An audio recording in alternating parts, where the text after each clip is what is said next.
2022년 8월 22일 일요일 미국 캘리포니아주 오클랜드. 세 발의 총소리와 함께 동양인 여성이 쓰러지고 여성은 그 자리에서 숨을 거두고 맙니다. 동양인 여성의 사망 소식에 아시아계를 향한 혐오 범죄가 아니냐며 아시아계 이민사회가 충격에 빠지는데요. 수사가 시작되자 사건의 진실이 드러나고 사람들은 충격에 빠집니다. 앞통수를 맞아도 분한 인생에 가장 믿고 신뢰했던 자에게 마지막 순간 대차게 배신을 당한 여성의 이야기. 오늘 이야기 시작합니다. 2022년 8월 4일 이름 쉬리리. 당시 나이 60세. 중국 상해에서 미국으로 이민 온 중국계 이민자입니다. 그녀는 캘리포니아주 캐스트로밸리의 차이나타운에서 치과를 운영하고 있는 치과의사입니다. 오늘은 그녀의 60번째 생일이죠. 이전에 비해 환갑의 의미가 많이 축소되기는 했지만 중국계인 그녀에게 여전히 환갑은 특별한 의미입니다. 환갑을 맞아 그녀는 집에서 성대한 파티를 열기로 하죠. 실력이 좋아 지역 사회에서 꽤 유명한 치과 의사인데다 부유하고 성품도 훌륭해 그녀를 좋아하고 따르는 이들이 많았습니다. 쉬리리 환갑잔치에는 다양한 분야의 인사들이 함께해 웃고 즐기며 진심으로 그녀의 60번째 생일을 축하했습니다. 쉬리리는 이제 바쁜 일상에서 벗어나 여유롭고 안정된 인생의 후반부를 보낼 참입니다. 세계 곳곳을 여행하고 맛있는 음식을 먹으며 인생을 즐기면서 이전과 다른 하루하루를 살기로 결심하죠. 그러나 성대한 환갑 생일 파티가 끝나고 며칠 뒤 그녀는 세상을 떠나고 맙니다. 8월 21일 오후 2시경 캘리포니아 경찰서의 전화벨이 울립니다. 오클랜드의 리틀 사이공 인근 사거리에서 총기 강도 사건이 일어났어요. 빨리 좀 와주세요. 신고 전화를 받고 현장에 도착한 경찰과 구급대원은 남자친구 넬슨의 품에 안겨있는 쉬리리를 발견합니다. 그녀는 의식이 없었습니다. 구급대원은 서둘러 쉬리리를 병원으로 이송했지만 안타깝게도 그녀는 끝내 숨을 거두고 맙니다. 경찰은 즉시 수사에 착수합니다. 사건 현장 인근에는 CCTV가 설치되어 있었습니다. 그러면 함께 영상을 보겠습니다. 쉬리리와 그녀의 남자친구 넬슨이 탄 차가 길가에 주차되어 있습니다. 잠시 후 흰색 승용차가 뒤에서 다가오더니 쉬리리와 넬슨이 타고 있는 차 옆에 멈춰섭니다. 그리고 차에서 웬 남성이 내리더니 쉬리리와 넬슨의 차 뒤를 돌아 조수석으로 가서 쉬리리에게 돈을 요구합니다. 화면에 잘 보이지는 않지만 쉬리리는 괴한의 요구를 거절하죠. 그 순간 단말마의 비명과 함께 세 발의 총성이 울려 퍼집니다. 쉬리리는 피를 흘리며 의식을 잃고 남성은 재빠르게 자신의 흰색 승용차로 돌아가 그대로 달아나 버립니다. 이 모든 일은 단 6초 만에 벌어졌습니다.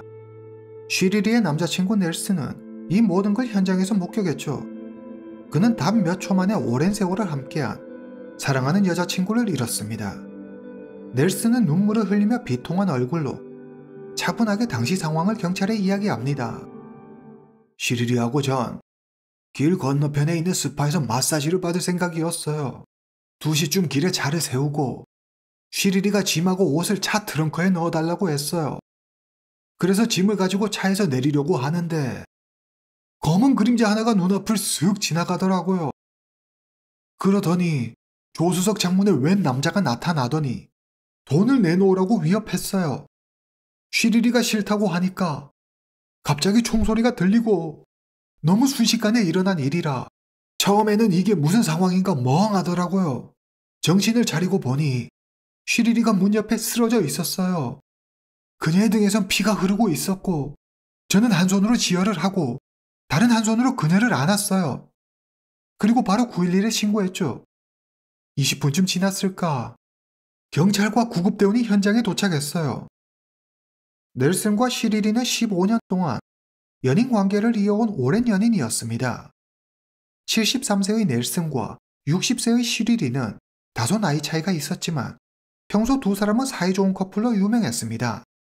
오랜 시간 함께 해온 여자친구의 갑작스러운 죽음에 넬슨은 큰 슬픔과 절망에 빠진 듯 보였습니다. 해당 사건은 2022년 오클랜드에서 일어난 77번째 살인사건이죠. 사건이 일어나기 약 한 달 전 중국계 우버기사 펑간화가 리틀 사이공 인근 여자친구 집에서 총을 맞고 숨지는 사건이 있었습니다. 쉬리리의 사망 소식이 알려지자 미국 내 중국인들의 분노가 폭발합니다. 캘리포니아주 경찰은 단순 강도에 의한 살인사건이라고 발표하지만 미국 내 중국 이민사회는 경찰의 말을 믿지 않았습니다. 미국 사회에서 아시아계, 특히 중국인을 상대로 한 증오범죄라고 생각하죠. 아니, 그들은 그렇게 확신했습니다. 중국 이민사회가 그렇게 생각한 데에는 세 가지 이유가 있었습니다. 첫 번째, 미국 정부기관 통계에 따르면 2020년 3월 19일부터 2022년 3월 13일까지 약 2년간 미국 전역에서 약 10,000건 이상의 아시아 혐오 범죄가 신고됐습니다. 두 번째, 현장에 함께 있었던 남자친구 넬슨의 주장에 따르면 범인은 시리리에게 돈을 요구했다고 하지만 범인은 실제로 시리리의 지갑과 돈에는 손도 대지 않았습니다.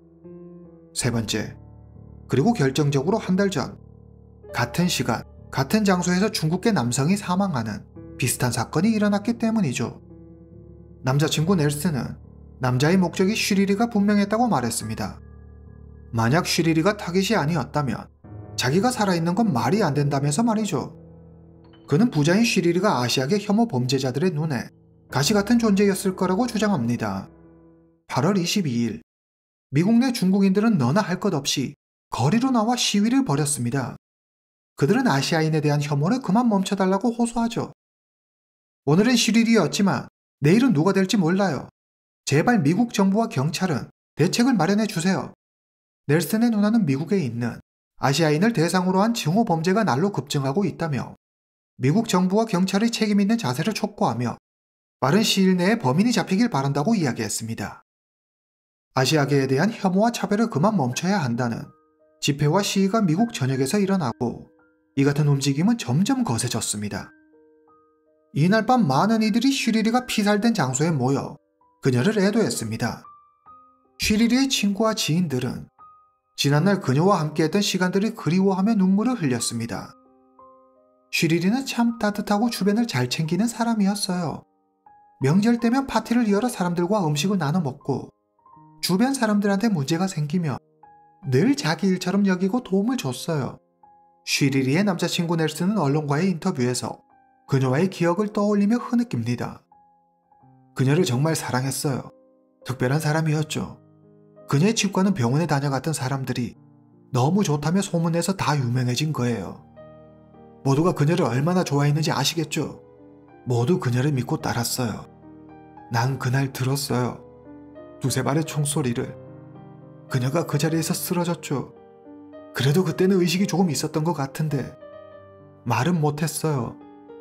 중국인들은 미국 내 일고 있는 반중 정서와 증오 범죄를 규탄하고 경찰, 검찰 사법기관의 공정한 수사와 재발 방지 대책 마련을 촉구하며 연일 시위를 이어갔습니다. 하지만 이때 그 누구도 생각지 못한 충격의 대반전이 일어납니다. 도대체 무슨 일일까요? 이야기에 앞서 먼저 쉬리리에 대해 알아보겠습니다. 쉬리리, 1962년 8월 4일 상해에서 태어났습니다. 1985년 그녀는 현재는 상해교통대학교 의학원으로 그 이름이 바꾼 상해 제2의과대학을 졸업하고 상해 제9인민병원에서 치과의사로 일했습니다. 그러던 중 1995년 쉬리리는 미국 유학을 결심하죠. 그녀는 캘리포니아 대학교 샌프란시스코 캠퍼스에서 전공의 과정을 마치고 1997년 치약 박사학위와 함께 캘리포니아 치과의사 면허를 취득합니다. 그와 동시에 미국 캘리포니아 치과협회 회원이 되죠. 이후 쉬리리는 캘리포니아주 두 곳의 치과병원을 여는데 하나는 리틀 사이공에 다른 하나는 오클랜드 외곽에 있는 캐스트로밸리에 있습니다. 처음 개원할 때 한두 명의 직원밖에 없었지만 점차 병원이 자리를 잡고 유명해지면서 지금은 14명이 넘는 직원이 쉬리리와 함께하고 있습니다. 지역 주민들의 말에 따르면 쉬리리의 치과는 그 지역에서 꽤 유명한 병원이었다고 하죠.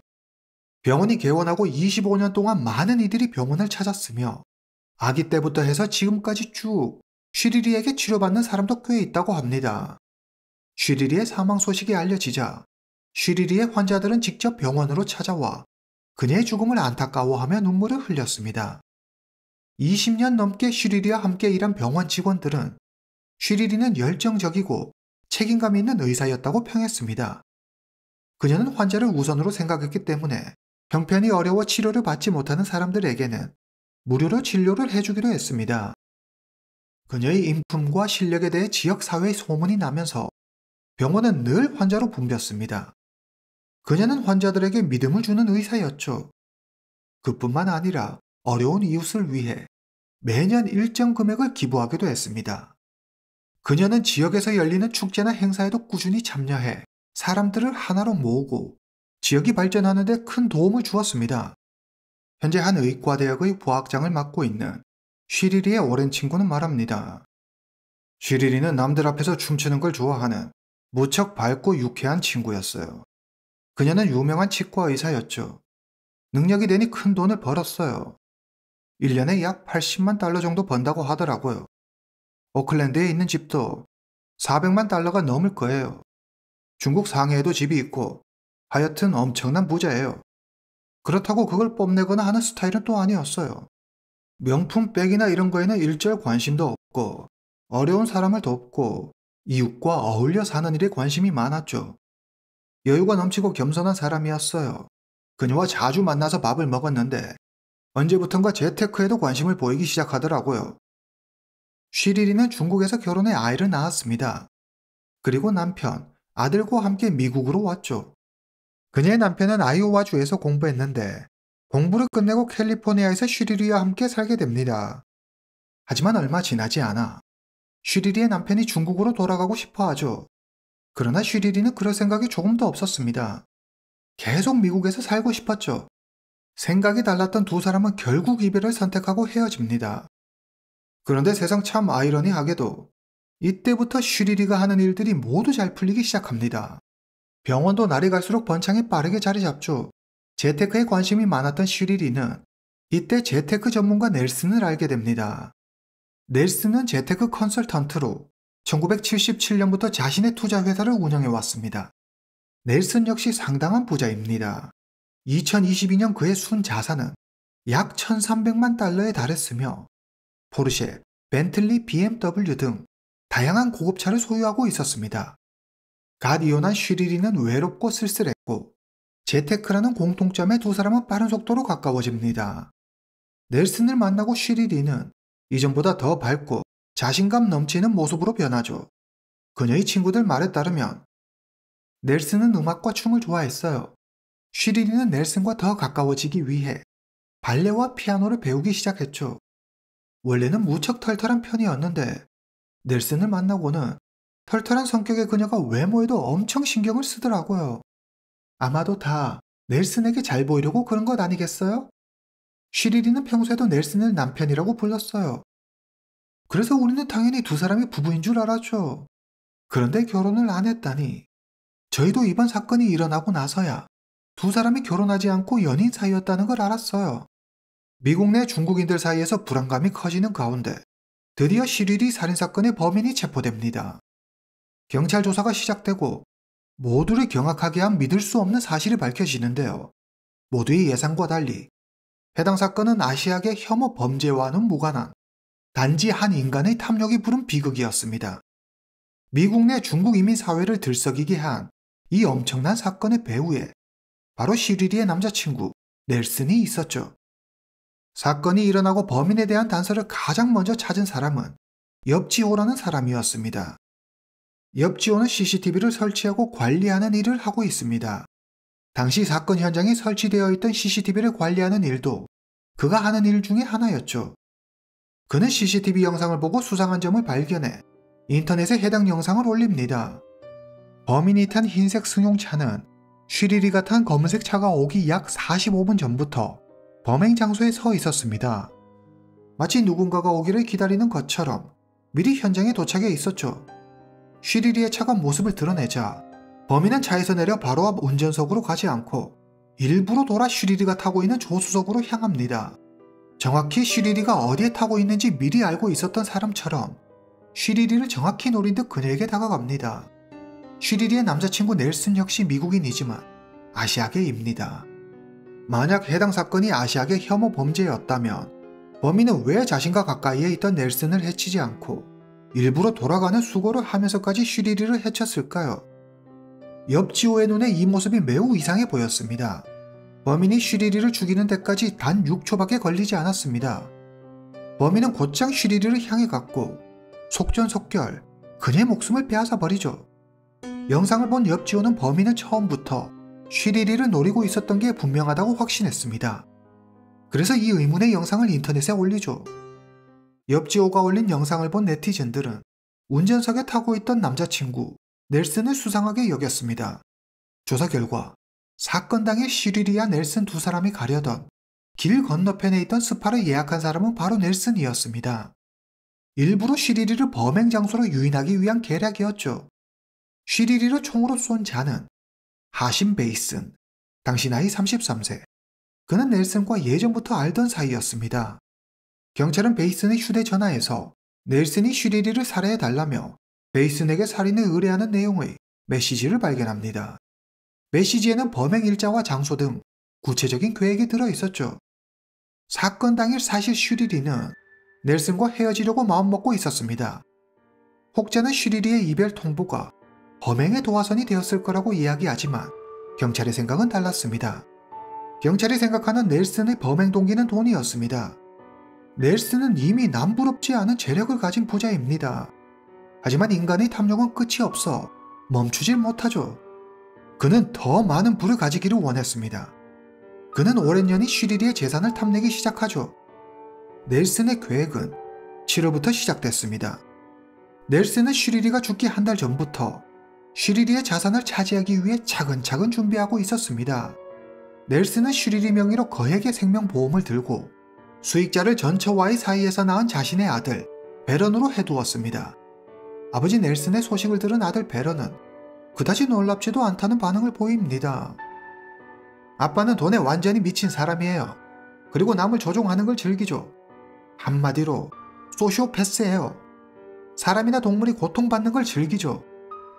넬슨의 오랜 친구 역시 그에 대해 이렇게 이야기합니다.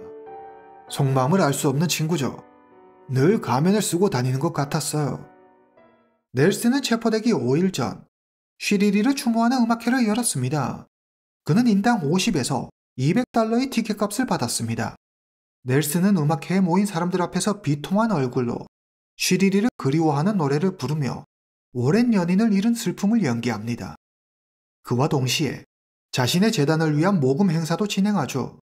그날 추모 음악회에 참석했던 사람들은 훗날 사건의 진실을 알고 하나같이 그가 사람들 앞에서 펼친 연기에 놀라워하며 진정한 악마라고 이야기했습니다. 2022년 10월 28일 넬슨이 슈리리의 살인을 사주한 혐의로 경찰에 체포됩니다. 몇 시간 뒤 오후 2시 8분 처벌이 두려웠던 넬슨은 스스로 목숨을 끊습니다. 한편 2급 살인 혐의로 체포된 베이스는 자신의 억울함을 주장합니다. 자신은 단지 넬슨이 시키는 대로 했을 뿐이라는 거죠. 한때는 테니스 선수로 활약했던 베이스는 10대 때 한 테니스 모임에서 넬슨을 알게 됩니다. 베이슨이 넬슨에게 테니스 레슨을 해주면서 두 사람은 급격히 친밀해지기 시작하죠. 그리고 두 사람의 부적절한 관계가 시작됩니다. 베이스는 자신이 슈리리를 죽이는 걸 도와주지 않으면 자신들의 비밀을 폭로하겠다고 넬슨이 협박해 어쩔 수 없이 넬슨을 도와 그녀를 죽였다고 주장하죠.